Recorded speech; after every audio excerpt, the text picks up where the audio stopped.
when people ask, what's your investment philosophy, how'd you get it? I think it's important to recognize I've had a little over 50 years of the most extraordinary educational opportunity anybody ever had.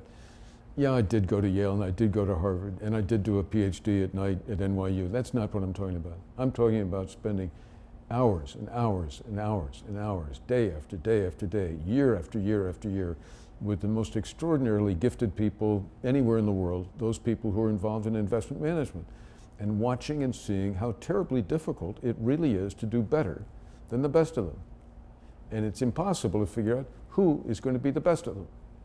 So I've come to a very sensible, I think, realistic, I think, deeply usable by anybody, I am sure, and that is, don't play games with trying to beat the market. Play down the middle. And don't expect to be able to do something clever and imaginative. Play it, quote unquote, safely. Do something sensible. The worst thing you can do is try too hard. But go ahead and be a long-term investor and don't let day-to-day froth or changes bother you. Stay with a long-term program. But then again, figure out what that long-term program ought to be.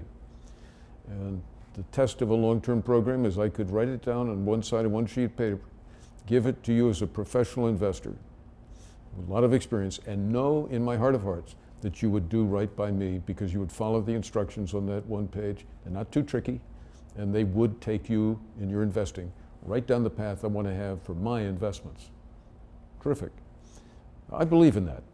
And if you believe in that, you very quickly find yourself saying, okay, then indexing makes a lot of sense because I can control fees and I want to get away from high fees. That's going to give me market rate of return, no more than market level of risk at very low fees. Terrific.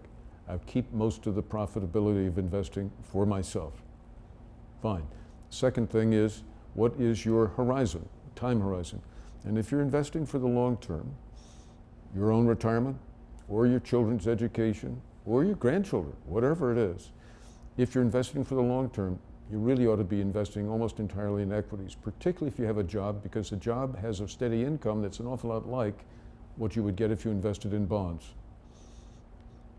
And that basically is it, is try to avoid mistakes. It's the same way I drive an automobile. I do not want to be the fastest car on the road. I do not want to do clever dodging in and out of lanes. I want to be sensible, plain, vanilla. I want to get to the destination. And I'd like to get there whole, happy, and everybody in the car comfortable that we drove safely.